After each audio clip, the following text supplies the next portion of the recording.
All right, welcome to week 3 of our 12-week virtual joy workshop.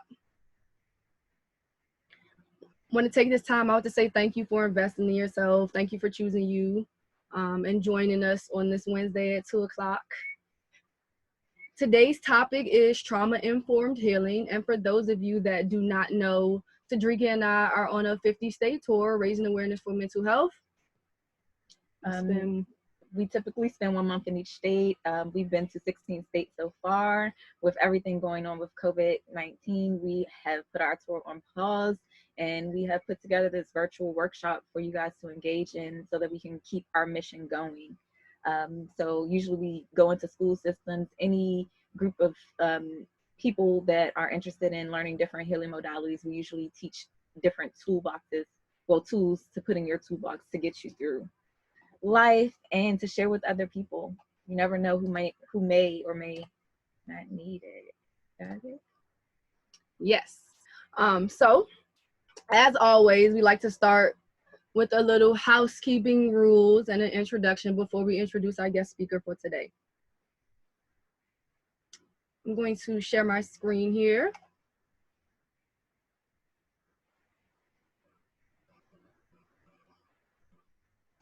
Excuse me.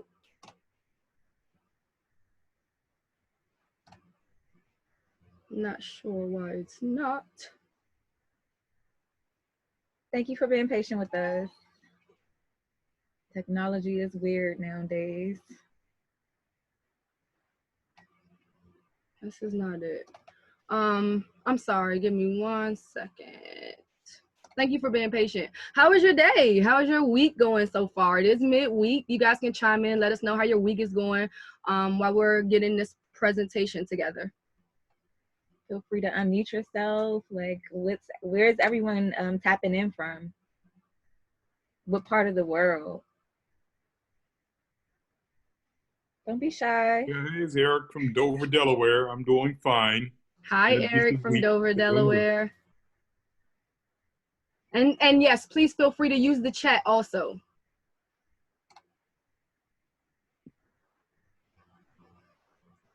All right, welcome once again. This is week 3.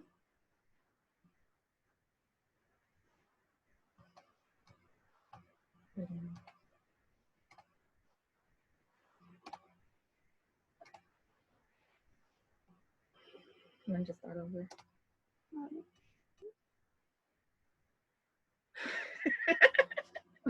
I mean, the people just came in. Yeah, that's what happens. It starts at 2 o'clock. It's okay. Welcome to everyone who just joined us. Week 3, trauma-informed healing. We're going to jump right into it. Introducing.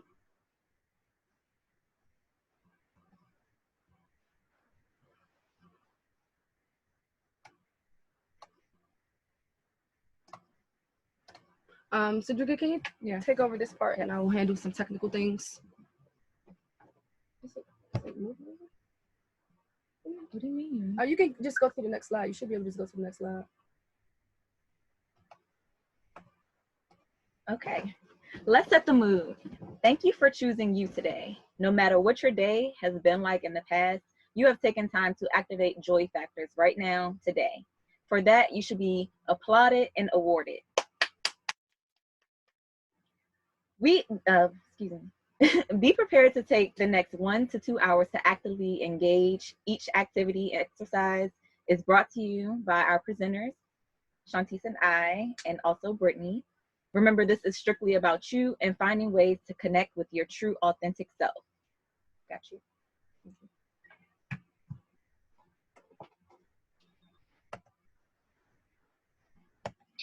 It's not going. Okay, so some housekeeping rules. Friendly reminder, this webinar is being recorded. Please ask questions. No question is a dumb question. Utilize the chat box if you have any questions throughout the presentation. Again, please keep your line on mute when not talking. We do not sell or endorse any products. We strongly recommend everyone to do your own research, as we are not physicians and we are sharing what personally works for us.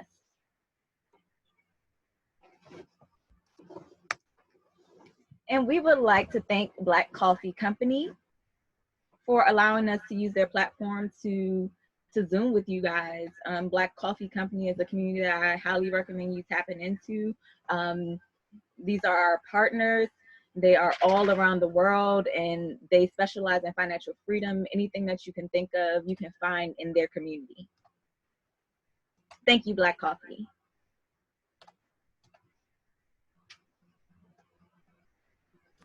Today's agenda will look like this. We're welcoming you guys. We'll have our featured workshop facilitation from Ms. Brittany Jones, where she will present on trauma-informed healing, and then she will have a Q&A time.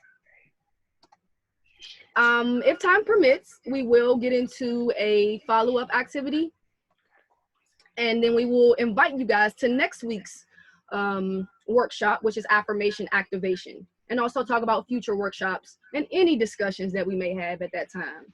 So let's get ready to dive in. Brittany, are you here with us?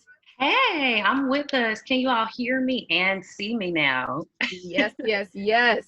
I experienced some trauma just now trying to get through these technical difficulties. So I'm here.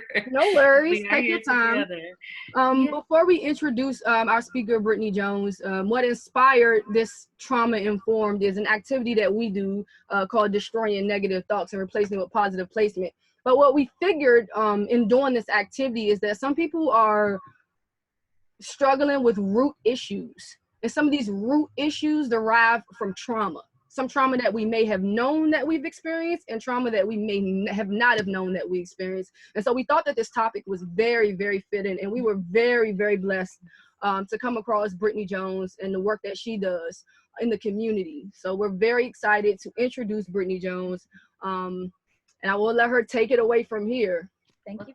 Thank you so much. Thank y'all, and welcome, welcome, welcome everybody. Good afternoon. Thank you all so much for taking time out to be with us today. I'm gonna get set up really quickly and share my screen with you all. Let me see here. Let's get into this. And so, of course, as Shantice and Cedrica mentioned, we're here today to talk about trauma-informed healing. And initially, when I heard the topic, I was so super excited because this is one of my specialty areas. And then also I felt a little bit of anxiety because we are in the midst of a pandemic, for goodness sakes. I was like, oh my gosh, where do we start? You know, how do we drill down such a broad topic into something that's relatable? And I thought about, well, man, what is something that I've been looking forward to doing when all this is over? And I'm going to share with you guys really quickly what I have in this presentation as I'm getting set up.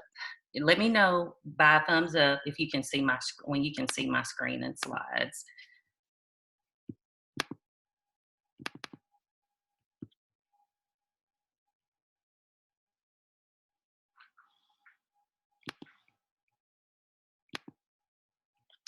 All right, so let me see. Let's go next. Okay, so as they mentioned, I'm a licensed master social worker and psychotherapist at Symmetry Counseling in Nashville, Tennessee. My specialty areas of practice are trauma, anxiety, and depression. And as I mentioned, I thought about what on earth am I excited to do when all this is over, and that's travel. I love, love, love, love, love to travel. I can't wait to get on somebody's plane and go somewhere that feels like paradise.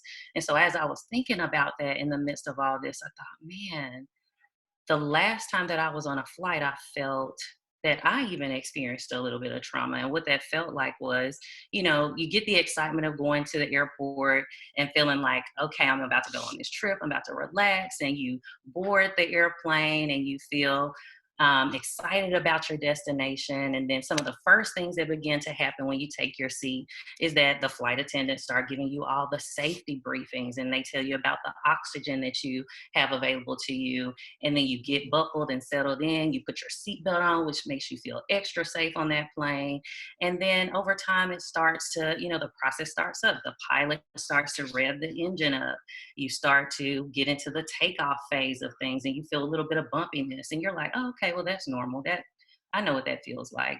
And then you continue to ascend as you eagerly await 30,000 feet, I'm sorry, of cruising altitude, so that you can then hear the pilot say, oh, now it's time for you to take off your seatbelts. You can relax, you can move about, you can get a drink, you can grab a snack, all these things that make you feel safe and comfortable.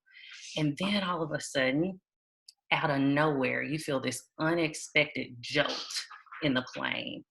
You feel this jolt, you feel this sense of weightlessness, you feel like you're gonna drop, and then you hear doom doom, that alarm system come on, and say, and the pilot then says, okay guys, I need everybody to sit back down and return to their seats and buckle up. We are approaching some unexpected rough air. And as I thought through that, I thought, that's how our brain and body experiences trauma. It can be a very unexpected jolt out of nowhere that we couldn't plan for, that oftentimes leaves us feeling helpless and feeling like we can't protect ourselves. And so when you feel that, you begin to just await. You look to the passengers and you're like, okay, you scared? I'm scared too. Then you look at the stewardess and you're waiting on them to say to you, everything's okay. You're looking for some sense of affirmation and some sense of reassurance that things are going to be okay.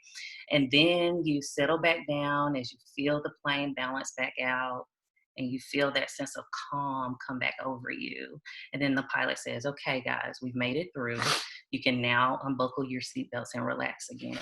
And that is extremely close to the way that our body experiences trauma and our brain experiences trauma. So as we move through this presentation, I want you guys to think about the pilot being like our brain. The pilot is in control of the plane, and so is the brain. The brain is in control of our bodies. I'd like for you to think about our bodies as the plane. It is designed for resilience. It's designed to make it through that rough air. It is designed to make it through those tough and turbulent times.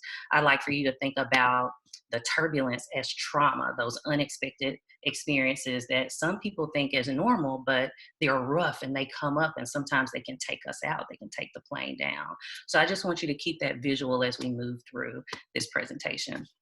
So by the end of this, I hope that you all will be able to define trauma. There's 3 objectives: define trauma and understand the various types. I want you guys to recognize some of the common symptoms of trauma. Also, for you to be able to understand some methods to initiate the healing process, and understand that that healing process is individual and unique to you and your needs.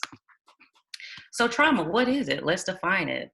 So according to the DSM-5, trauma is the exposure to actual or threatened death, serious injury, sexual violence in one of the following ways: that being direct exposure, witnessing, learning about, or repeated or extreme exposure to aversive details of that traumatic event.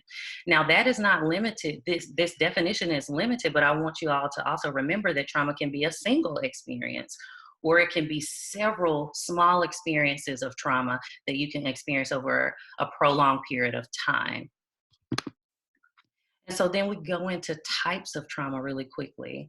So for the purposes of research, traumatic experiences have been broken down into 2 main categories, those categories being big T and little t traumas. Society tends to often highlight trauma and post-traumatic stress in relation to big T events only. However, research shows that prolonged exposure to multiple small t or little t traumas can also lead to post-traumatic stress and other mental health diagnoses such as generalized anxiety, major depression, and dissociative disorders, to name a few. So let's look at some of those examples.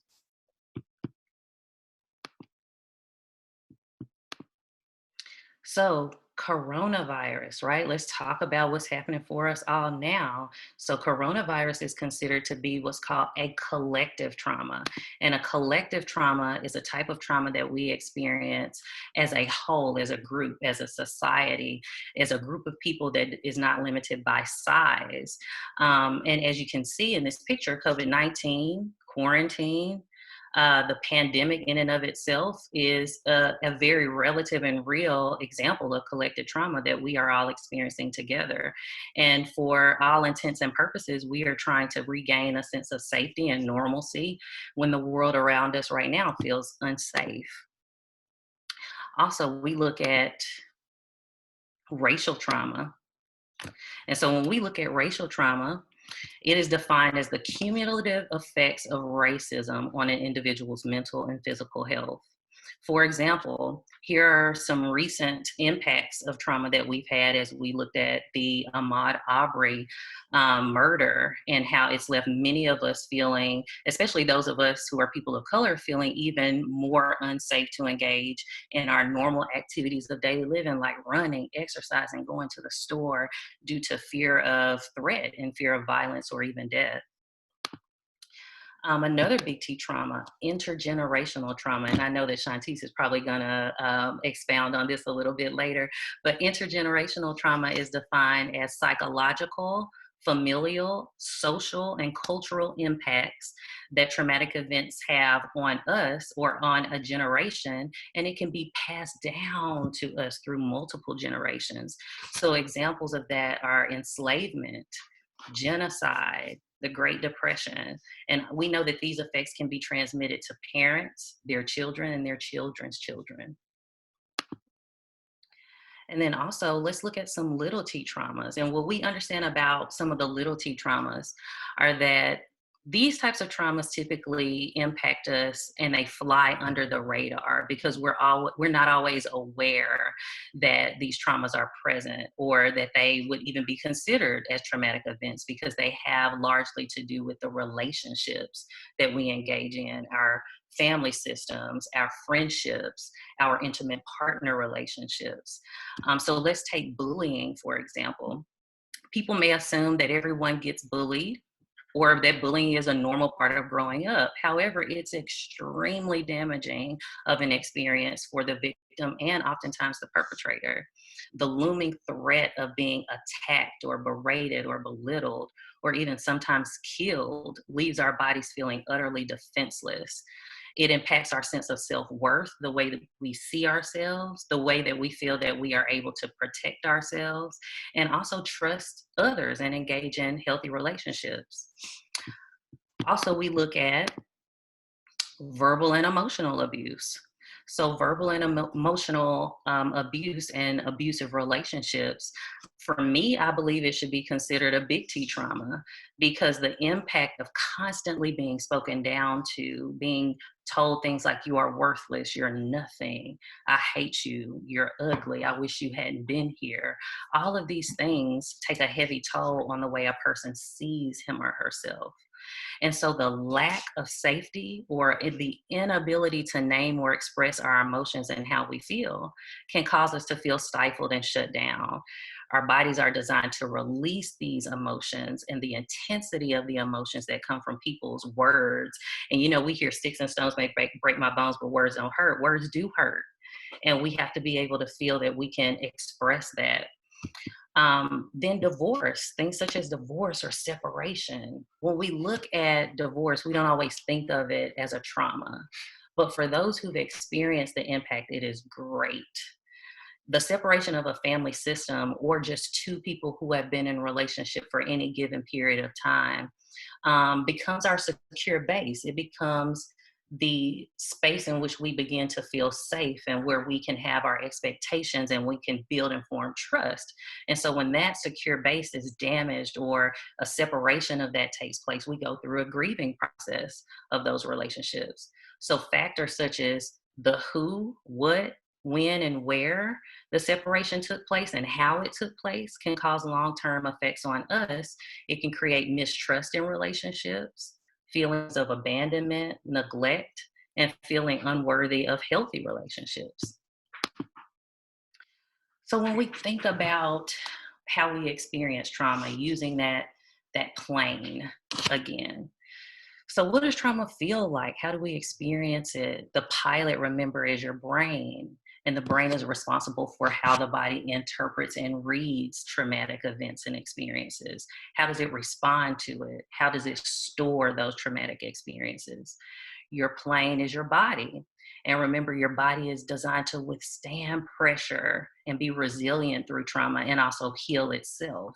We have internal alarm systems and mechanisms that help us cope with the pressure and experiences of trauma. It also stores the sensations that are experienced during a traumatic event. And remember, turbulence, is trauma. And trauma hijacks the body and it hijacks the brain, often triggering our internal alarm system, which is our fight, flight, and flee responses. It's how we protect ourselves. Do we run from the trauma? Do we freeze in the midst of it? Do we fight against it? What do we do? And so it triggers that internal alarm system and causes it to repeatedly feel a sense of overwhelm in our body. And that sense of overwhelm is called post-traumatic stress. So let's look at some of the symptoms of post-traumatic stress. This is how we begin to understand how do we know that we're feeling trauma? How do we know that these symptoms are relevant to trauma? And so maybe you experience hopelessness, just an overarching feeling that, why am I here? What is it all for? You experience sleep disturbance. And sleep disturbance is not limited to insomnia, the inability to sleep, but do you have difficulty going to sleep and winding down? Do you have difficulty going back to sleep if you are jarred out of your sleep at night? An exaggerated startle response. So if you ever notice yourself at the slightest sound going, looking around, you're easily startled and easily overwhelmed by the slightest things. Maybe you have chronic pain in your back or chronic pain in your legs or in your head. Maybe you have migraines and severe headaches. Flashbacks where you're constantly repeating the images, the sounds and sights of the traumatic event. Possibly you can feel a sense of self-hatred and loathing, like, I don't want to be here. What's the whole point of this? I hate myself. I deserve it. It should have happened to me. I'm not good enough. I'm weak and I'm unlovable. Those are some of the negative beliefs that began to form from some of these traumatic experiences, and also some of the symptoms that we mentioned. Emotional overwhelm is also one. And we talk about emotional overwhelm, and that manifests itself in a state of anxiety, oftentimes, where we feel unsettled and we feel uncomfortable in certain situations. A loss of interest in the things that once brought us joy or once brought us a sense of stability and safety. Irritability, depression, just feeling like you don't want to engage in your life. You can't get started with anything. Having little to no memories of the traumatic experience. Maybe you remember the sounds, but you don't remember where it happened. So our memories of the trauma can become fragmented and separated. And so let us go on to the impact of trauma. So when we think about the impact of trauma, we can't just look at it from the perspective of the individual only. We have to take into account the whole person. So what systems do we engage in every day? What relationships do we have around us? What protective factors do we have wrapped around us versus what are the risk factors that make us more susceptible to trauma that we have around us? So when we utilize a trauma-informed approach to healing, it is important to understand that the impact of trauma is complex, and researchers are still studying the long-term effects. What we know is that the severity of trauma's impact can depend on protective factors and risk factors that make us susceptible or help us to bounce back easier. So consider things like culture when we consider the person. We think about culture, we think about their level of education, we consider race, we consider sexual orientation, age, when did the trauma occur over the course of their lifetime. We consider their environment. What are the resources that they have available to help them to process and even address or understand that they've experienced trauma? Are there therapists available? Are there community mental health agencies? Do they have the money? Do they have transportation? What resources do they have that will allow them to access that care? We think about gender.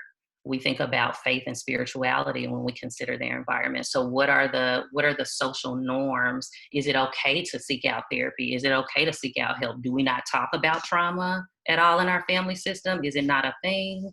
Do we address it? So we think about all of those things. We consider the event itself. Where did the trauma take place? Did it happen at our home? Did it happen in a far away place? Did it happen a single time, or were there multiple events of trauma? And how long did it last? So if that plane were to go down that we're talking about, did it land in the ocean? And so now the response time can be hours rather than if it happened on the runway, and you have resources available to you very quickly to attend to and address that trauma. All of these factors are key in establishing the best course of treatment and healing for trauma based on your individualized needs. And so healing from trauma is not cookie cutter, and there is no one size fits all approach to it. So the overarching thing that we're addressing in this presentation is the trauma-informed healing. So what do we need to even begin to address trauma?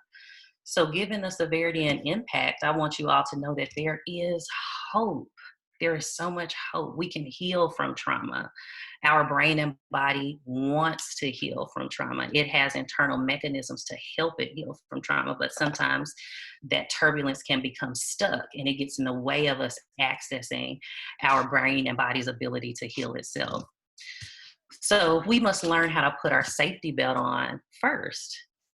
And so safety with any type of trauma-informed approach to healing is paramount. Remember, one thing that the flight attendants do when you first get on that plane is they show you, you already know how to put a seatbelt on, but they take extra precaution and they show you again. They walk through the process again. And so they also let you know the other resources that you have are oxygen if you need it. So we have to learn, because oftentimes trauma takes away our ability to feel safe and secure. So we need education and tools that help us begin to feel safe within ourselves again, feel safe within our environment again, and feel safe in relationships again. Trauma-informed assessment. So this is so important when you're thinking about pursuing help with trauma from other helping professionals like therapists, acupuncturists, primary care physicians, other holistic wellness healers. It's so important to see professionals that have a trauma-informed lens, that they are educated in trauma and how it impacts the brain and body, because using that lens helps us to be able to look at the whole person. As we mentioned before, when we look at the impact, we have to consider their personal history. We have to consider their environment. We have to consider the events that they've experienced that cause the symptoms to present themselves that they're struggling with. And so it's important to seek out trauma-informed professionals. And if you don't, it's kind of like going to your primary care physician for a suspected anxiety attack and sharing with them what you're experiencing, but then they prescribe you medication for high blood pressure. You leave frustrated. Compassion is so big, because healing is a journey, especially healing from trauma. We have to have compassion and grace for ourselves, because it takes time and patience to heal from those wounds, and time to implement the new practices in your life and your daily routine that help keep you feeling balanced and safe. And so mistakes, mishaps, mess ups, all of that's going to happen, but just remember to be gentle with yourself as you get back on track to healing. Desensitization and reprocessing. So I know those are big words, big silly words, but essentially what that means is that this is a critical element of trauma-informed healing, because the professionals that are helping you with desensitizing and bringing down the charge that trauma carries in your body, we have to look at things that you do in the present. We have to look at what are the things that you're saying you no longer want to do. Maybe you don't want to feel anxious when you walk into a mall anymore. Maybe you're like, I'm so tired of feeling like that. Maybe you don't want to feel unsafe in relationships. Maybe you feel like you want to be able to go out. And I oftentimes hear people say things like, I want to go to the movies and just be able to go by myself. Well, what's causing you to not feel safe being alone?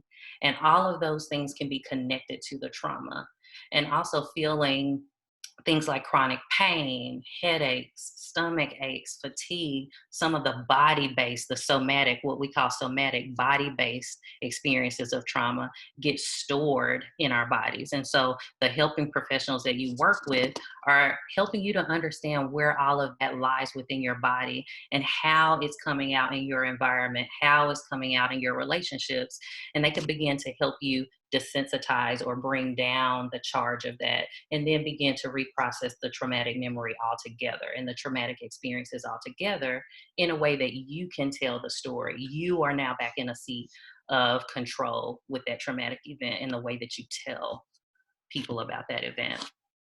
You also want to be able to begin to build trust and implement healthy boundaries. One of the things that trauma does, it takes away our ability to feel that we can be safe in relationship with other people. And so we have to learn again what safety looks like for us now. Maybe it doesn't look the same way that it did when the trauma took place, whenever it happened. Maybe now I don't want to just be able to go to a mall by myself. Maybe I feel like I need to go with someone else. And if I can't go with someone else, that's okay. And so what does safety look like for us now? We establish safety by creating and implementing healthy boundaries. And I like to call it a personal code of ethics for how we interact with others and how they interact with us. So you might not be able to just come and barge in my room as you please, even though you may be my husband, you may be my child. You may not be able to just walk in my room because that makes me feel uncomfortable. Maybe I need you to knock first, and then I can gently allow you to come in. So really exploring what are the things for you that decrease the anxiety, but also makes you feel safe. And how do you begin to express those and implement those boundaries within every context and environment that you are engaged in so that you feel healthy and you feel safe again. Then we want to look at self-awareness. Self-awareness is so key. Self-awareness helps you to continue to heal. You will become more aware of the changes in your body, the way you feel, your mood, any sensations that you feel within yourself. And when you have an awareness of that, and when you also have an external awareness of the things that shifts that for you, that changes that, maybe the weather. One thing for me, when it's gray outside, I'm aware that these gray skies has an impact on my mood. And so I do things that begin to make me feel better. Maybe I still go out on a walk, but I listen to music with this walk. Versus if it was sunny outside, I would want to experience all the sunshine and the sights and sounds that come with that. So it helps you begin to really understand what it is that you need. When we explore that, we think about maybe your basic needs need to be taken care of and attended to. Maybe you're hungry. Maybe you're sleepy. Maybe you're frustrated and you saw something disturbing on TV and now you're sad. So then when we are aware, we begin to learn how to gently care for ourselves rather than default to impulses, like maybe a substance use or maybe overeating or maybe things like that we feel like we don't want to do anymore. And then we look at empowerment. So anytime we are educated about the experiences that we've had in our life, whether they're traumatic or whether they're just a part of our life story, we begin to feel a sense of empowerment through that knowledge and through that education of what has happened with me. What have I experienced in my life? What's the story that I want to tell about how that happened? And so trauma can also impact our ability to feel like we have choices. And so we feel that we can't choose to heal, or we don't have the option to feel better, or we don't have the option to move forward from our trauma and there's life after it. So it is imperative to identify the things that make us feel like we are back in the cockpit. We're back in the seat of control. And we can choose the ways in which we want to heal and the methods that we want to take and the approach to healing that feels good to us. So then we look at coping strategies and different resources. So when we look at coping strategies, I like to think about this using that same plane illustration of air traffic control workers. They are crucial in keeping up the maintenance of the plane, keeping the plane in its own lane, and guiding it through the landing and takeoff process. So our brain and bodies need helpful tools, just like air traffic control, to help us heal and help guide us through the healing process, and to serve as maintenance and upkeep for all the hard work that we've done to just survive through the trauma, and not just survive, but also to thrive. So let's look at some of the resources and coping skills that are available to us. Well, gratefully, there are multiple different healing modalities that one can pursue on their journey to healing from trauma wounds. Of course, as a psychotherapist, psychotherapy for me is super important. So psychotherapy is a safe space that's confidential where you can allow all the parts of the trauma, the memories, the sights, the sounds, whatever you're experiencing in your present moment, all of it can be in that safe space. And then you can learn and be educated from a trauma-informed professional on the different types of trauma and how it may be impacting you. There are different types of psychotherapy that are highly effective for the treatment of trauma, one being somatic and attachment focused eye movement, desensitization, and reprocessing therapy. So that's super long. Essentially, that means that's dealing with the relational traumas and where we store that trauma in our body. So it's a lot of the body work. How do we begin to process the intensity of these emotions out of our physical body and get an understanding that we can move forward from it? There's cognitive behavioral therapy, trauma focused. So how do our thoughts about the trauma impact the way that we feel? And how do our feelings then impact our behaviors? How does the trauma impact us in our everyday present life? Then you have forward-facing trauma. Forward-facing trauma is a modality that allows us to stay in the present moment and not address necessarily the past and the traumatic event itself, but what are we experiencing right now? So maybe our anxiety is linked to a past trauma, but we don't even want to, maybe we're not in a space yet where we want to look at that. We just want to understand in the present, how do we manage this anxiety right now so that we can move forward in a healthier space? Also, coping skills and stress management techniques like journaling, boundary exploration and implementation, spoken word and storytelling. Anytime we're in the position and seat that we can take the story of the trauma into our own hands and tell our story for ourselves, we feel a sense of empowerment.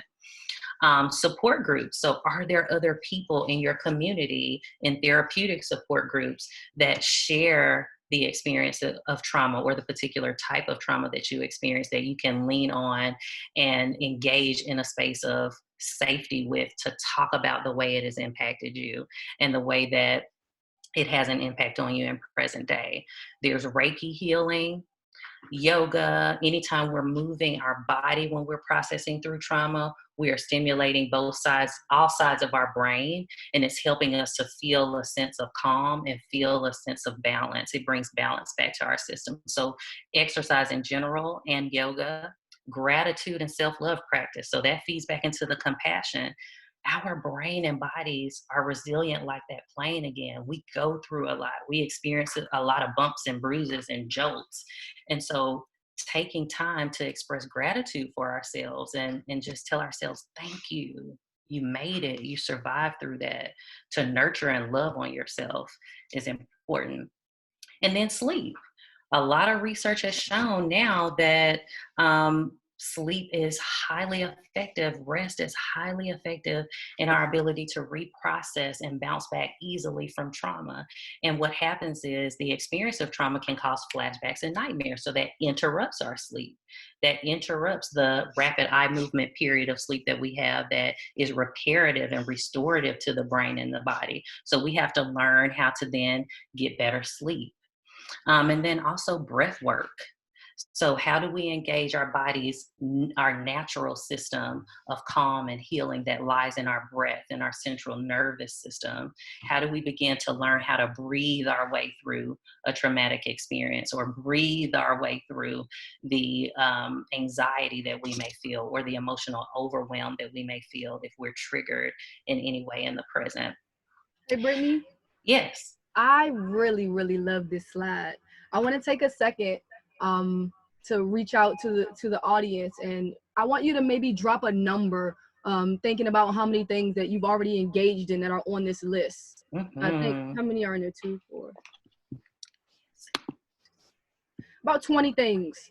So how many things can you honestly say that you've engaged in prior to this presentation? Just drop a number in the chat, or you can unmute yourself and drop a number just to get a gauge of if we are collectively engaging in these things already or not.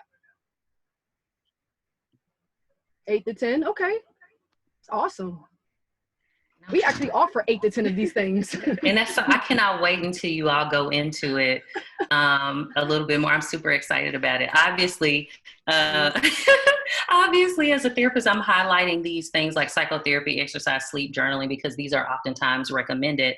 However, I wholly believe in the ability to choose what's appropriate for you and having an exhausted list of options, because it is not one size fits all.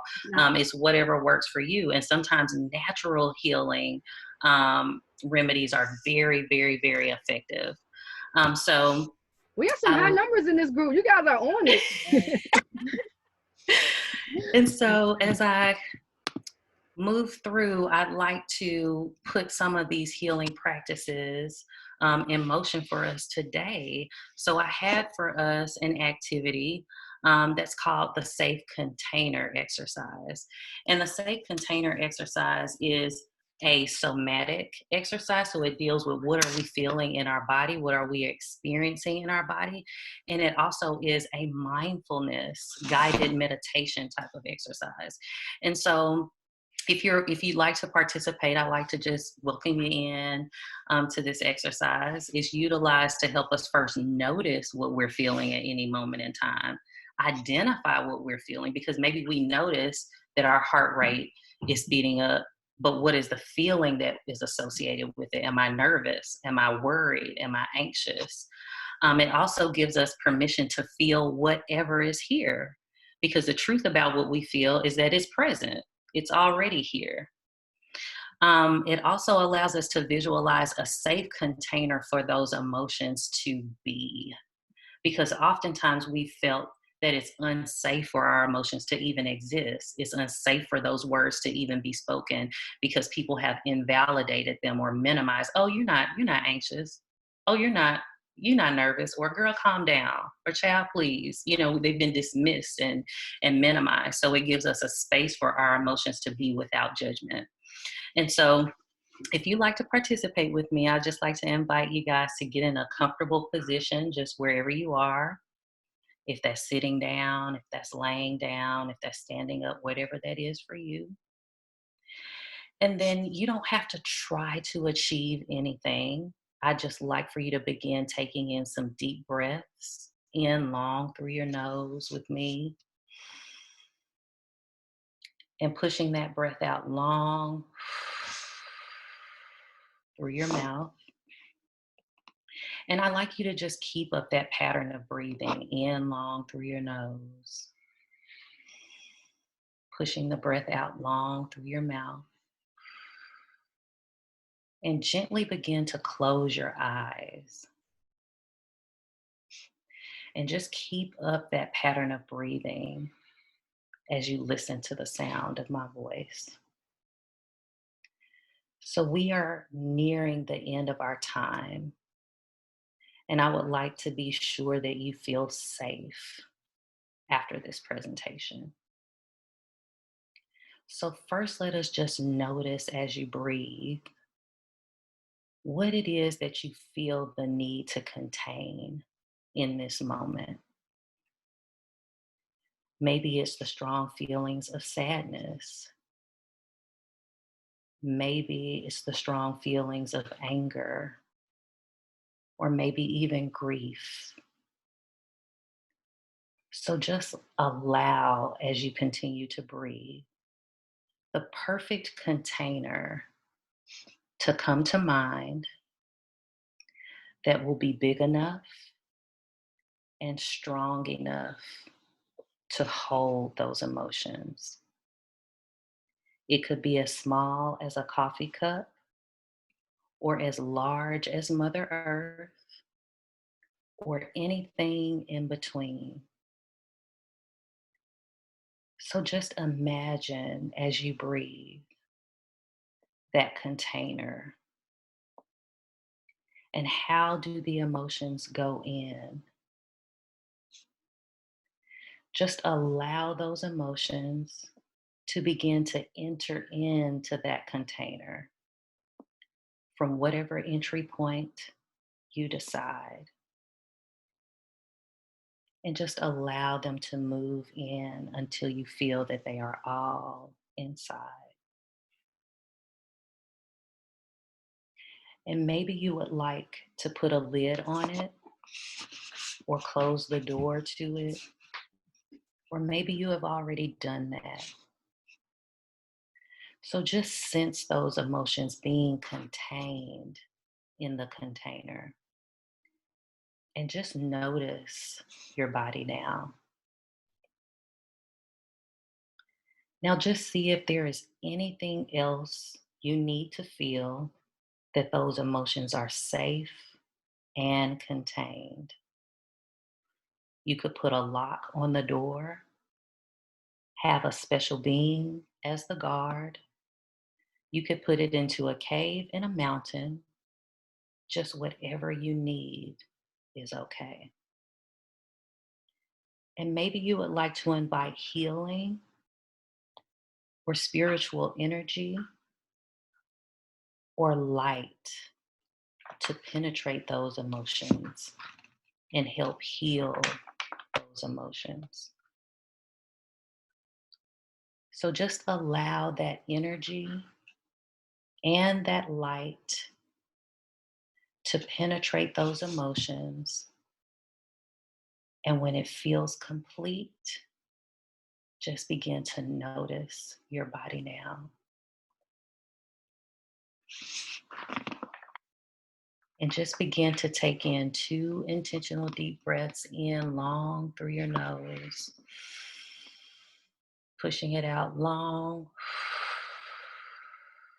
through your mouth. Last one, in long through your nose. Pushing it out long through your mouth. And just slowly begin to bring your attention back to the room, to the touch of your body on your seat, and begin to open your eyes.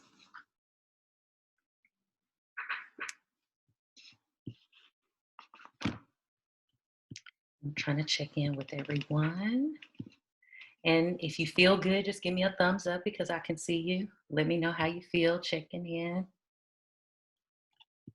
And so that is one of the many types of coping strategies or tools that you may receive over the course of therapy, or even from some of the other natural healing and wellness spaces that you engage in as you're on your journey to healing. And they're trauma informed in that they allow you to have whatever experience that you're having in the moment to be there. And so that concludes my presentation for you all today. And I also listed some resources here for you all. And Shantice, I can make this presentation available for you to send out, but I know you said it's also going to be recorded and posted on the YouTube channel. So there are some resources here if you want to look at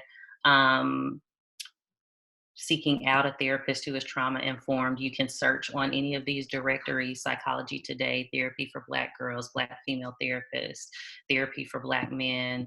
And then there's also the National Queer and Transgender Therapist of Color Network, the National Center for PTSD, the National Suicide Prevention Hotline. So these are some useful resources to you if you feel like you're ready and you're even thinking about and considering starting your journey to wellness after today and healing from trauma. And then here are the resources that I used. And I want to just ask if anyone has any questions. I'm opening up the floor for questions, the virtual floor for questions. And so I can't hear anybody, but if you have any questions, just unmute yourself, or Shantice, if you would like to unmute. Yes, if you have any questions, you can say them over, you can unmute yourself and speak them, or you can drop them in the chat. In the chat, there it is, yeah. Or drop them in the chat. And I'm just gonna hang around.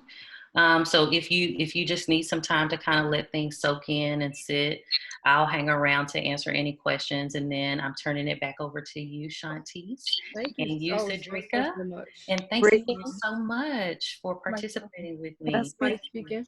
Brittany, Yes. I would just like to say that I really enjoyed this. What is it, a podcast or webinar?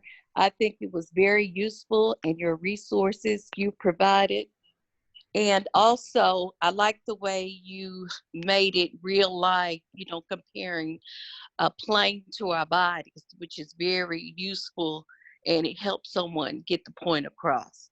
Thank you. Thank you so much. I appreciate that. I try to always make it make it relevant and relative, because these concepts can kind of just be a little overwhelming, and it takes us out of the space where we can grasp things. So I appreciate that so much. Thank you. I guess I would it's a question for myself, but I know that also people may be also wondering the same thing. Sure. When I saw it wasn't an exhaustive list of things that may cause trauma or would be considered trauma, but there are a lot of things that have happened in my life that I never looked at as trauma. Yes. And I didn't even ever think to put it in a category as trauma, so it was no way I could ever treat it. It was kind of just something that happened. So Yeah. what do you say to that? Yeah, I think that is such a wide spanning experience for all of us. And it wasn't until I began to do some research in grad school on trauma and really began to delve into it for myself as a therapist who specializes in trauma. I felt the very same way, Shantice, and I think that things like what we're doing, like what you all are doing with Humanity 360, so that we can get this information out to people so that they can begin to even think about some of their experiences and frame them up as, whoa, this was a trauma. Or, wow, this was not just something that everybody experiences. Taking bullying, for an example, we tend to normalize that in society and make that to feel like, oh, well, that's a part of growing up. Or your parents may even say to you, she's stronger. That's be stronger. Or if you don't, I've even heard sometimes, if you don't beat that bully up, I'm gonna beat you up. Things like this to normalize and invalidate how detrimental of an experience something like bullying can have, and something that's been so, and I take that and use that because it's been so normalized to our experience as humans, like that you should expect that as a part of your life, when no, it's hugely impactful and detrimental to our overall functioning. We then don't feel that we can protect ourselves from anyone, and then oftentimes we know that victims of bullying become perpetrators later on in life, because that's what we learn to do. That's how we learn to move about the world. So I think that continuing to do things like this, where we're sharing what we know, we're passing down the knowledge, we're not keeping it for ourselves as professionals, and also as healers and trauma-informed caregivers, we're not just keeping that information, but we're sharing it so people can begin to look at their story and look at the timeline of their life and reevaluate all of those hash marks to say, okay, well, how has this impacted me? Wow, it's impacted me more than I ever realized. Yeah, and I'm glad you brought up the parent aspect, because sometimes that's also a struggle. Like, something that now in our day and age we would consider trauma may not be something that our parents consider trauma. So if that happened to us and they were like, oh, it's fine, and then 20 years later we're like, wait a minute, that was traumatic. Not fine. Yes, it's not fine, especially things like generational poverty, growing up in an impoverished environment. And then, say, for instance, you're a first generation college student and you feel, okay, I've made it through elementary school. I've made it through high school. I beat the school to prison pipeline. It's no longer a thing for me. I'm on my way. And you feel like you're empowered enough to then pursue higher education or open a business and do those things. And you want the support from your family. Well, maybe they've not seen what it looks like to get out of that cycle. So then the support doesn't really come to you in the way that you need it. And you find yourself clinging to or attaching to other people who are sharing other experiences with you, like other college students or other friends who are first generation college students, and then you feel ostracized from your family system. That can be traumatic, because then you can hear things like, oh, you don't mess with us anymore, or oh, you think you better than us now, and you think you made it now. Those things are very detrimental to hear and very impactful to hear and experience, even though you are someone who's trying to move past what has happened in their environment and in their experience over the course of generations. So yeah, it's it can be a lot, but you know, Yes. we continue to empower and learn and educate. That's what's so important. It's so important that we can continue to do these sorts of things and just have a space to talk and interact and engage and Yes. Safe reevaluate. spaces. Safe Yes, spaces are yes, yes, very important. yes, Thank you yes, so much. Anybody, you sure you guys don't want to chime I in on have a this is good question. stuff, please? I have a yes, question, and yes, it's Patricia. like a two I guess a two question in one. But my question is like, how do you know the difference between an anxiety attack and a panic attack? That's the one. And then two, having the tools, because me personally, I experience these things, and with my fear of medication from seeing my mom overly medicated, I have like kind of said no, I'm not diving diving into medication. But I get to these places where my tools, I can't use them in that moment. So what do you recommend? Yeah. And so first, that question about anxiety attacks and panic attacks, that's so important. I'm glad you asked it because they can feel very confusing to differentiate. What we've learned is that panic attacks typically happen rapidly. They're just in the moment, they come over you before you can even think about it. Whereas anxiety attacks have a gradual kind of increase. You begin to feel the anxiety looming, you feel kind of overwhelmed and hypervigilant. You start having thoughts about things and you are racing thoughts and you feel like you can't really focus in on anything in particular. And then the panic attack happens, or I'm sorry, the anxiety attack begins to happen over time. Whereas panic is a rapid onset before you could even prepare, before you could begin to think about what it is that's happening. And it's very overwhelming and can be debilitating to the point where you can't get up, you can't walk, you can't think about what resources you need to kind of desensitize that or bring down or decrease the experience of that panic.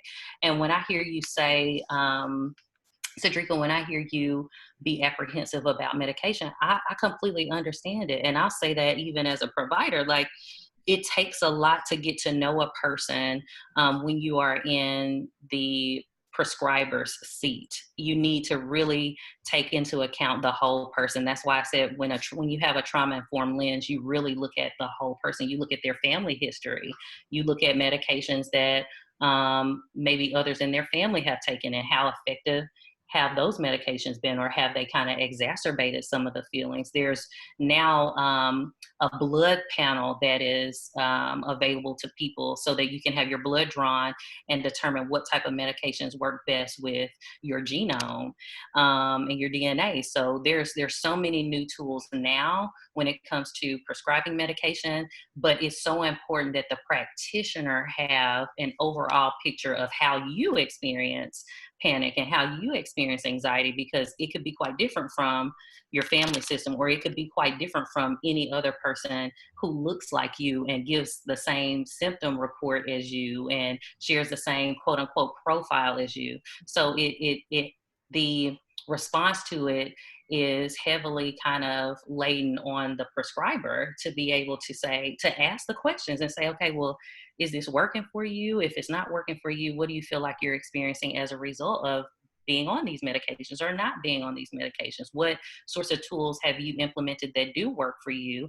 And at what point do you recognize that those tools are no longer working? And I think that's important, because as we are on a healing journey, maybe given our stage of development as a young adult, yoga worked for us, mindfulness worked for us.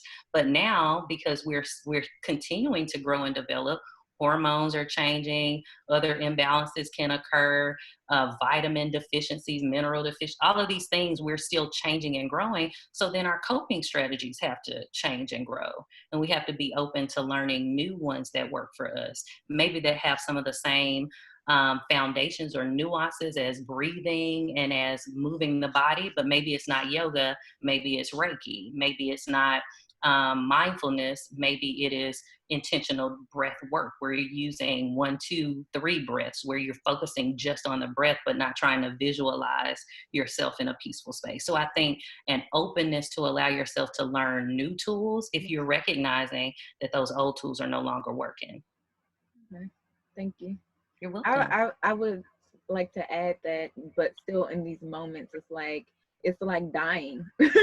Like I Yeah, literally that's feel panic. like I'm about to transition. Like I can't see. So it's like, Yeah, if I can't see, how am I to reach other tools?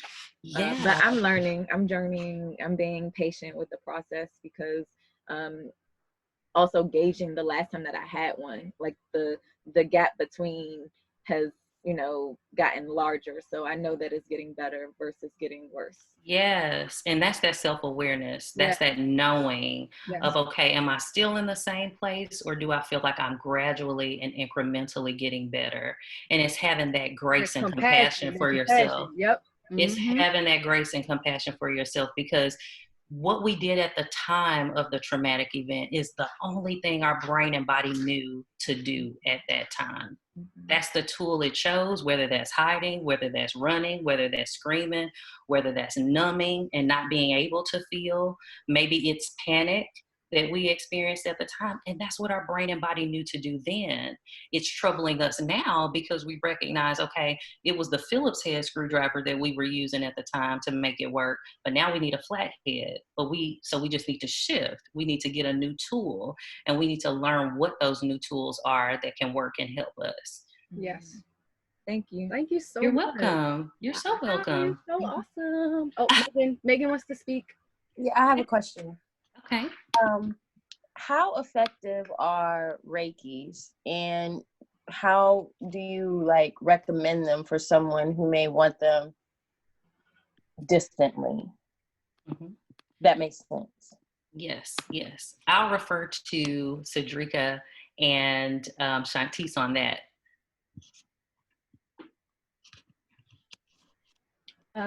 So in regards to Reiki and distance, have you experienced anything from distance? Yes. So Chakra Shay, who was on our last presenter last week, she has done things from like FaceTime or even over the phone, and it has aided us. We usually call on her when we're experiencing menstrual pain because we don't take medication, and she kind of like just connects with us and healing happens. So I will say that it is definitely possible for you to have Reiki,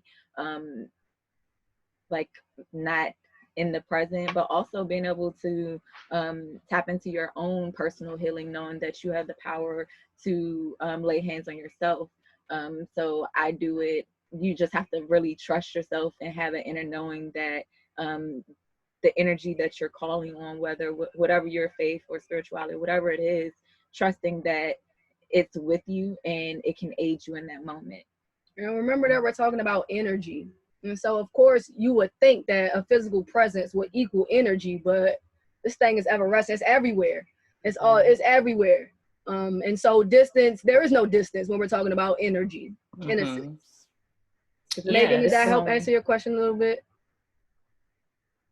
Thank you. Okay, thank you.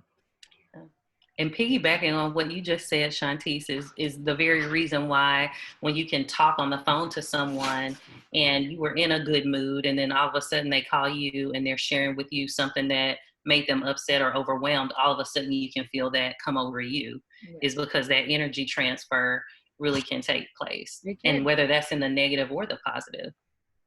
Absolutely.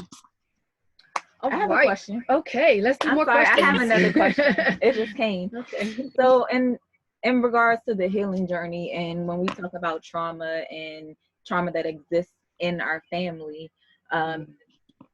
like when you're healing and your family really don't understand the bruises, they don't understand their impact that they had on your life, and you're here, learning the tools, you're trying to get to the root of the problem.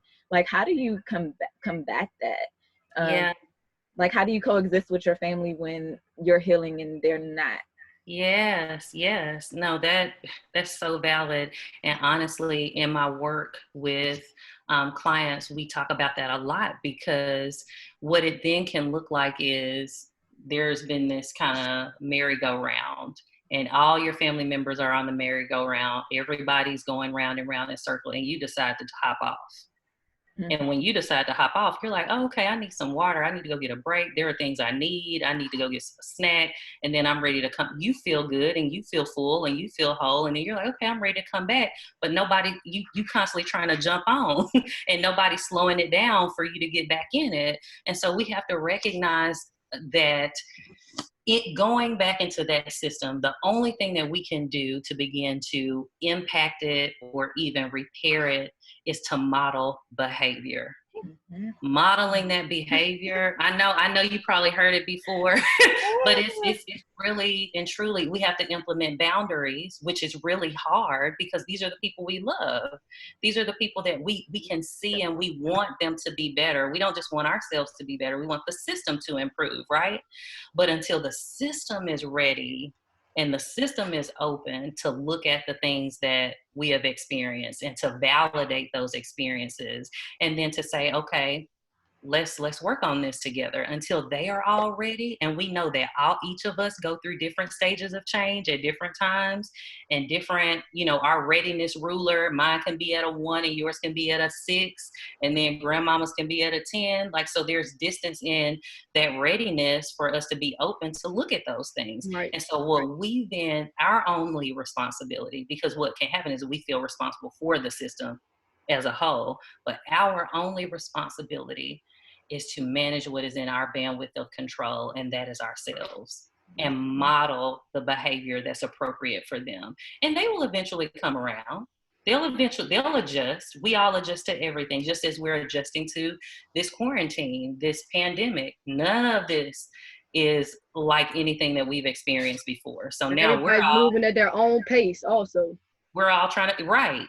So some people are hitting out their, summer goals. They're getting their summer bodies right. The rest of us are eating like Cheetos and Oreos because that's what we feel like we want to do. That's right. And then other people are goal setting. Other people are manifesting. Like, everyone is reaching for and doing the things that make them feel safe and make them feel a sense that they have a sense of normalcy and what's in their bandwidth of control. So those boundaries, I know it, I feel it, I've experienced it. I know it's hard, Cedrica, but that is the bandwidth and the limitation of your control when it comes to the family system.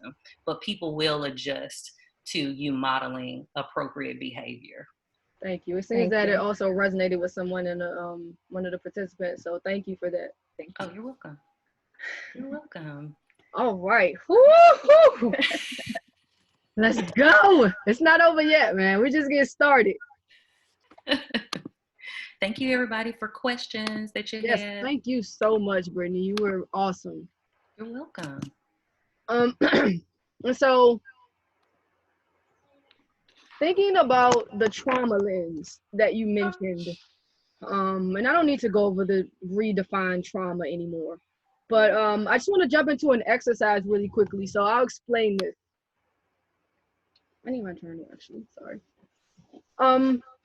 Thinking about the trauma lens, and knowing that when you're looking through this lens, that you probably do need to have some surrounding background factors, such as family history. Are you talking about blood work? All of these different things that you may need to look through this trauma lens. For the purposes of this exercise, we're not going to have that information for this particular exercise, but I want you to keep that in mind when we're talking about a trauma lens. And so for those of you that do not know, I am a former educator. And so for the purposes of this exercise, I would like to use the school setting and the information of a fictitious student, okay? So remember, we're talking about trauma. We're talking about thinking through a trauma lens. This 14-year-old student, he's in high school. All right, he grew up in foster care, been through maybe 5 different families. He has a juvenile record. He always skipping school, hanging with neighborhood adults that stand on the corner. He says he's the only one that they trust. I mean, they're the only ones that he trusts. He's always walking with his head down. And when he is in school, he's always getting into fights because people are always picking on him. Now, he has been suspended a number of times throughout the school year for these behaviors, okay? What the school says, or what society says, if you look at this chart here, is that this kid is manipulative, this kid is lazy, this kid is resistant, unmotivated, disrespectful, and attention-seeking. How many of us have heard labels like that put on kids or on ourselves or just thrown around, period?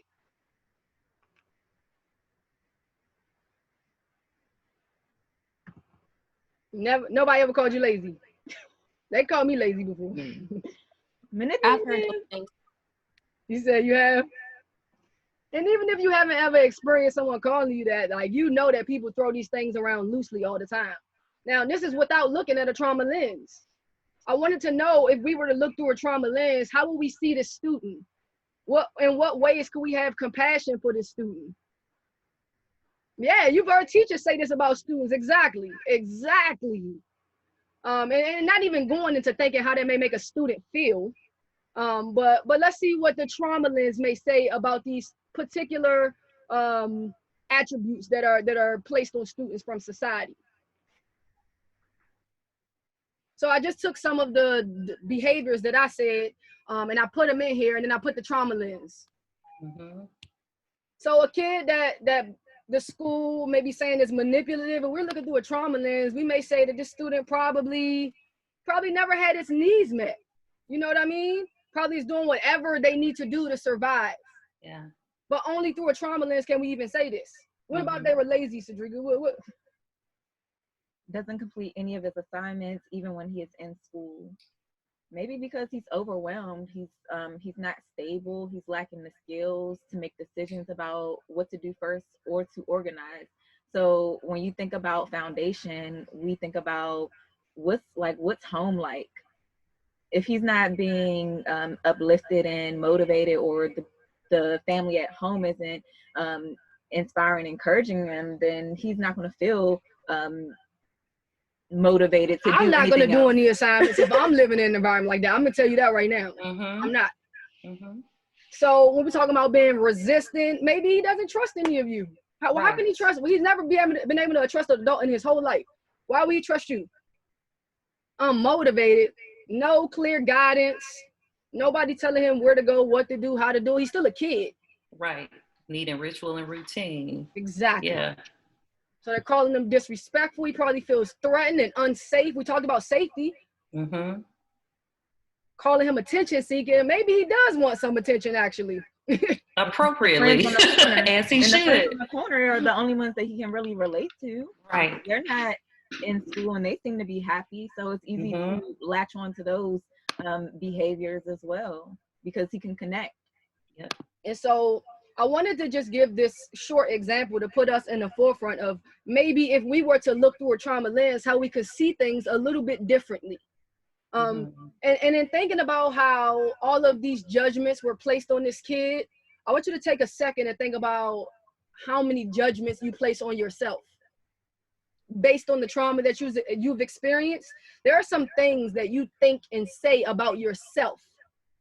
I know it's some things that I think and say about myself. Mm-hmm. And so we are going to move into that slowly. I will do my exercise with you guys. This is a safe space, and I'm fine with being transparent and sharing some of the self-judgments that I have on myself, which are not wholesome at all. And what the goal is for me to be able to look at it through a trauma lens, understand why I'm saying these things about myself, and find a new way to think about myself, if that makes sense. So this is what your chart will look like. You can go ahead and make your chart, and then I'll give you an example of my chart. So you have on the left your self-judgments, which are unwholesome, which we know. They're probably not very nice.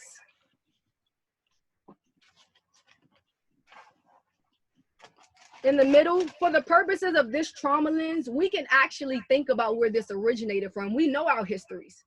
We know what things we experience. It's not like we're doing this student anymore where we don't have this information. We can try to figure out where this stuff actually originated from when we really think about it and put it into a trauma lens perspective. And then in the last column, you're gonna have your new aspect, your new thoughts about yourself. And this is not a one size fits all or a one exercise is going to heal your trauma. But the thing I love about all of the healing modalities that we have is you can do them as many times as you want. all of them. So here is me being transparent. Some of the self-judgments I have about myself, I say that I'm not talented. And the reason that I say I'm not talented, probably once I did this exercise, I thought about how all of the things I tried to showcase as a child were never received. So I can dance around the house and I think I'm dancing all good. And they like, man, sit down. All right, well, let me sing then. Oh, you sound terrible. I'm like, dang. Oh, I can act. Watch this. Ha. Nah, that's not good acting. I'm like, dang. So now I never thought about that until I did this exercise, but I really am like, I call myself like, what is it? The master of all, what is it? Master of all trades? No, it's the master of none. Oh. Jack of all trades, master of none. Because I can do so many things, but I never felt like I was good at those things. And so my new aspect now, when I really think about it, like I really can do a lot of things. I think I'm kind of multi-talented now that I think about it. So that's where my new aspect goes. And so I think of myself as a procrastinator because I'm a last minute person. And it has to do with the fact that I just rushed through everything when I was young, again, seeking this approval. And it takes me back. And every time I look at it through the trauma lens, I'm looking like I'm seeking approval from someone. And so that was very, very, it was important for me to recognize. And so for thinking of it and thinking of it in a new aspect, I'm like, I actually work really well under pressure. I can remember like having a paper due at 12 and starting it at 11:30. It's probably like 10 pages. And I knock it out in 30 minutes and I get an A. Come on, man. I love that you said that. Huh? I love that you said that, Shantice, because I don't think that oftentimes the tools that we've developed as a result of the trauma are ever looked at as strengths. And sometimes they can be very much a strength for us. Like, as you mentioned, working well under pressure. I feel the exact same way. I don't enjoy starting 2 weeks ahead of time on something. I feel like if I can get in a mode to get started maybe 3 days prior, that's when I do my best work. But whereas someone else may see that and be like, oh my gosh, why would you wait until the last minute? No wonder you have all of these judgments. No wonder, this happened, that happened. No wonder you feel the way you feel. But all of us, we all have different learning styles. We do things differently. And so it's okay. It's acceptable for that to be a strength that you possess. And I love that you shared that. Thank you. I mean, because when we're growing up, we hear stuff so much that we really start to believe it. And for some of us as adults, we can't even define who that voice is. That voice that's telling you that you're not talented. It sounds like our voice, but I wouldn't say that about myself. Yeah. And so just thinking about that. Yeah. So for the disorganized part now, I'm not saying I'm the most organized person now, but I do know that this is a judgment that I place on myself.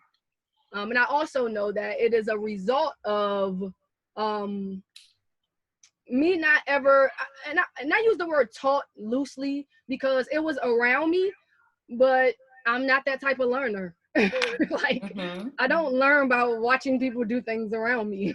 I actually learned through experience. And so because it was always like, do this, organize this, clean this. And I'm like, I'll do it my way, and that was never accepted.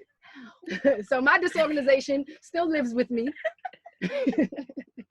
But what I will say is it's something that I'm working on and I'm aware of. That self-awareness comes into play in this moment because it's something that I'm aware of, and I take small steps on a daily basis to help make that a part of my routine and my reality.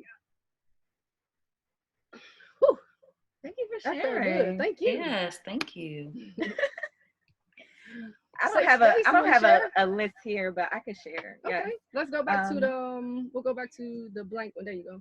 Okay, so on my list that I have here, unmotivated and unworthy. These stuck with me the most that I could think of right off the top of my head. But where did this come from? Growing up, I never really had words of affirmation spoken to me, like, Strika, you are smart. Strika, you can do this. You can do anything you put your mind to. Like, those weren't the words that were thrown around in my household. Not feeling worthy. I used to do ballet. I was a cheerleader. Dance. I was always I was in the band in high school. As a child, my dad would show up, but my mom never was there. And so I never felt worthy of or important to her, in a sense. So how do I reverse that? My new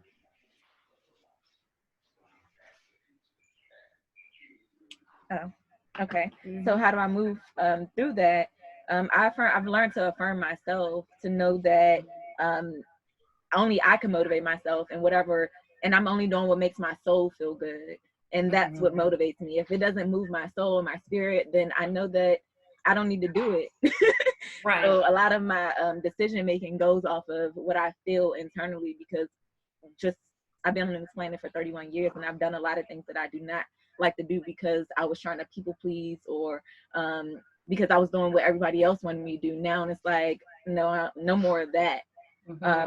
Also, in regards to feeling worthy, Shantice helps me a lot. Like, she's like one of my biggest cheerleaders, but I've learned that I have to believe in myself. I've been told things that someone in my actual family has told me, that I was a jack of all trades but a master of none, like my father.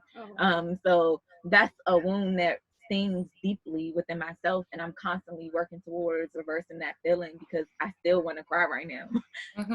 So the journey, and that's okay. I'm being patient with myself to know that I'm worthy of love. I'm worthy of anything that I put my mind to. So yes. Thank you.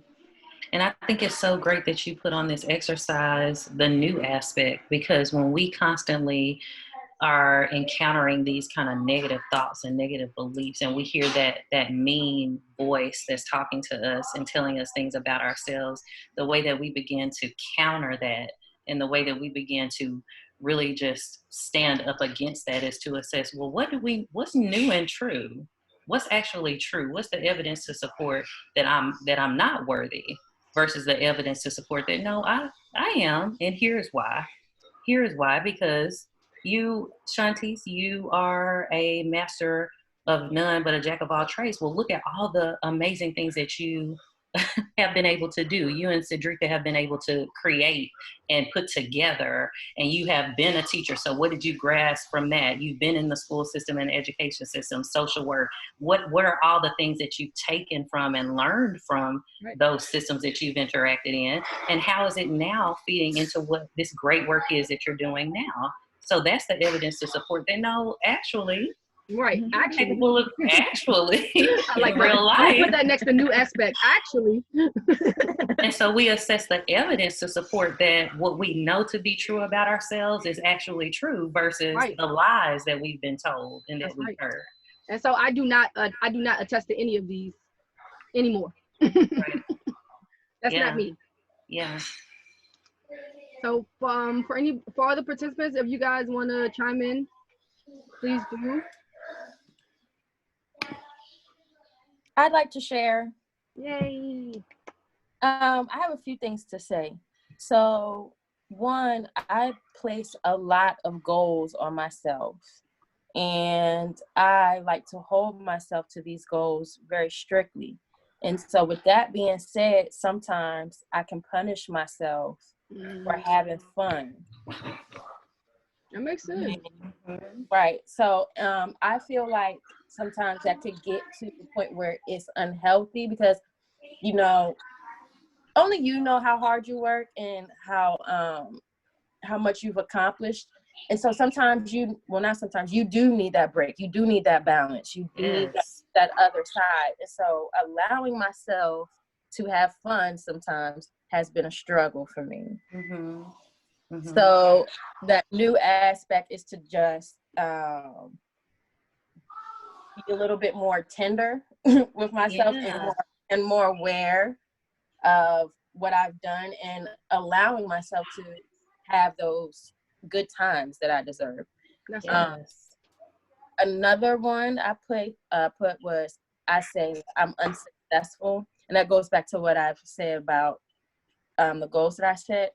And I do that, and the origin is from not achieving every goal at a specific time that I set for myself. Timeliness is like a really big thing for me. So if I set a goal and it doesn't happen within that time, then I'll get really frustrated. And so the new aspect is to look at what I have achieved. Yes. Yeah.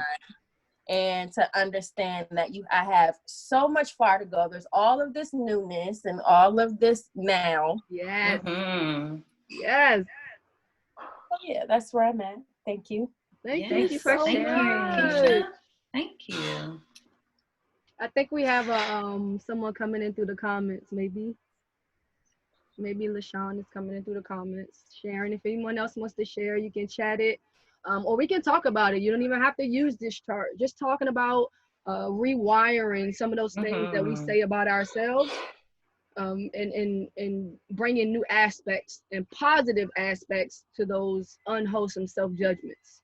Yes. And even thinking about what Cedrica mentioned earlier about the way in which sometimes the panic can feel, I try to stay out of introducing neuroscience because that can get like overwhelming, but I understand and want to share with you all that the brain truly is plastic, and we don't use the full capacity of our brain over the course of our lifetime. There's so much more that it wants to learn and it wants to understand.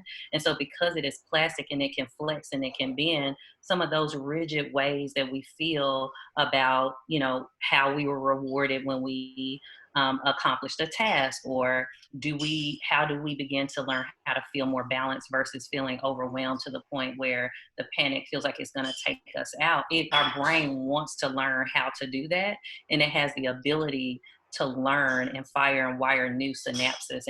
And as you mentioned, Shanti's rewire. So all that stands in the gap of that is just education and tools, like the how to. How do we begin to understand that? Yes, thank you so much. I'm so glad you're here. And then I think it's very important to know like the roots to explore more, because we didn't just wake up and start feeling these ways or these you know, we didn't just start talking down on ourselves. So like remembering the first time that someone spoke these negative words or treated you this type of way, we can get to the root and begin to heal from there, to know that oh, I don't think this about myself. This person said this to me because they didn't know how great I was. Yeah, I think that's important though, because Absolutely. we really do sometimes think that it originated from us. Yeah. So that has been very healing and impactful on my healing journey, to know that, oh my goodness, I've been thinking this way all this time, and these titles didn't come from me. It's not my fault. It's They don't belong to you, right? They don't belong to you. Yeah. All right, so I want to make sure if you did not participate in the exercise, that at least you can get this chart down and you can do it whenever you have time. Okay, we have a comment coming in. The story gets stuck in a negative loop.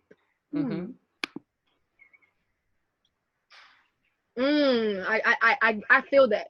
I feel that. It's something that we were talking about a long time ago. So when you are retelling the story of trauma, and even if you've done healing work around it, when you're retelling this story, these same feelings and all of these same things keep coming back. And so you're stuck in this loop every time you tell this story. Until what? What was your experience like? It made me feel bad. Like retelling the same story, the trauma, you almost relive it. It's like reliving it, and then you're like, oh my goodness, now I'm living in the past. So I find that when I live in the past, or I start to dig there, then I'm instantly depressed. I'm instantly not feeling happy because I'm feeling bad for myself. So then I'm looking at myself, Sarika, are you coming from a place of the victim, or are you coming from, or do you want to be the victor? So in storytelling, I found myself being the victim, and I'm like, dang, why? I would watch videos of myself, and I'm like, oh my, I don't like that. I'm crying, I'm all over the place. Not saying that anything's wrong with showing emotion, but I want to talk about my story now, where I am now, because I've overcome. When I look back on my life, I'm like, oh my goodness, I never saw myself getting out of that situation. I never thought I would stop feeling like that. And then now I'm like, I'm so proud of you. Like, you've overcome a lot. And I'm sitting here like seeing it now, and I still don't give myself enough credit. Like, we have to celebrate every step of the way, the little, the big, the small, because if you don't, you're going to constantly have an expectation or expectation of what it's supposed to Yeah. look like. Yeah. Because when I speak about family, I've learned that yes, I was born into a family that maybe overlooked me, but now as I travel, I'm building a family that nourishes my soul. Yes, they're still my family, but now I've had several mothers, I have several sisters, I have a whole bunch of brothers, and and they make me feel good, and we empower one another. So Yeah. don't get caught up in like the rewriting of your story. You can rewrite your story at any moment. Rewrite it with, Yes. with this ending. Yeah. With Yes. the healing ending. Yes. Yes. And then also rewriting it with the fullness of the picture. Because sometimes with trauma, when we experience trauma, it gets stuck in certain parts of our brain. Maybe it gets stuck in the fight, flight, or flee response. So all that we can remember about it is how we reacted. Yeah. Or sometimes it can get stuck in the side of our brain where we hold emotions. So maybe we don't remember how we reacted, but we remember how we felt in the moment. And so the trauma can cause those memories to get stuck because it stores the original sounds, images, sights, sensations in the body, everything. It stores all of that in that memory pocket. So depending upon that response to it, were we able to quickly be rescued? Did we have to sit in that traumatic experience for a long time? Was it safe for us to tell anybody? All of those factors, all of that goes into how resilient we are and how we can even tell the story, or our ability to even put words to it. Because sometimes trauma is just stuck in the body and we don't have narrative form for it. We don't have the words for it. We can speak to the way it feels, but we can't tell the actual story of it sometimes. Right. So when we're processing it and when we are getting to the root of it, there's a multi-layered kind of approach where you deal with you find the root of it, you understand where it's kind of stuck in your brain, and you understand how you are responding to triggers in the present. And then you begin to do the body work, getting it out of getting those sensations and where it's stored in the body, kind of moving that outside of yourself so that you can see, okay, now in the present, I actually am safe, because we can know that. We all are looking around our four walls and we know that within our house, we feel safe, but outside though, outside is scary. So we can know that. But if outside is so overwhelmingly terrifying because of this pandemic or because of what we're hearing about it, it can begin to then move inside of our home, and then we don't even feel safe in our home anymore. So as we approach it in that multi-layered way, we can begin to embrace the safety that we actually have around us in the present moment. Yes, thank you. And then also we get to know our triggers. You know that when we bring, it could be a whole nother person, a whole nother relationship or encounter, and you find yourself triggered and you think it's that person, but no, it's something that's deeply rooted to where we've already, it's like we have these instructions already in our mind of how we react. So if someone cuts me off, then I'm going to react like this because you wrong. But no, let me not react like that. That person was in a rush. They have an emergency. So this is how I get over my road rage, because I can't just continue to be mad at people for cutting me off and blowing their horn and things of that nature. No, you have to deal with yourself, get to the root of the problem to know why that triggered you. And another thing is, I look at everything as, what can I learn from this versus a problem. We look at the lesson, like, why did I have to go through this in my childhood? What was it that I had to learn? Because believe it or not, a lot of those things carried over to my adult life, and I'm looking at, dang, why is this always happening to me? But now, no, what could I have learned so that I can do things better in my life? So I'm just sharing tools. Triggers take you back. Triggers take you right back to the past where the trauma occurred. Yes, I have read that book. The Body I love Keeps that book. Score. No, but we're it's going a Bessel van der Kolk is the author. Let me put him in there. The Body Keeps Score.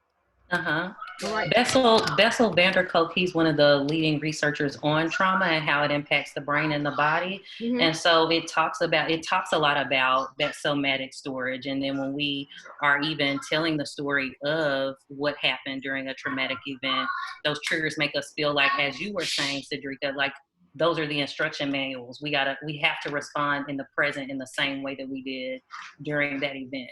Not being able to really recognize that this present situation, although it may look or sound or smell like the past one, is really not that one. And we can respond to it in a different way. But we first have to have that awareness of the triggers so that then we can think about, well, wow, this thing is triggering me, or this thing has me feeling bothered.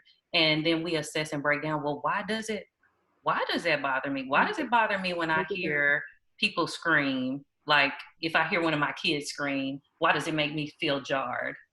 And can that feeling of being aroused or startled, does that possibly have something to do with a trauma that I experienced, where I was maybe I was in college and I was at, one of the college parties, and I remember all of a sudden somebody screams, and then all of a sudden I hear gunshots, and then everybody runs. So every time now I hear a scream, it doesn't matter if it's my kids screaming, it doesn't matter if it's kids outside, it doesn't matter if it's a scream on television, I still have this visceral in my body response. And I'm like, oh, I can quickly be like, oh, that's the TV.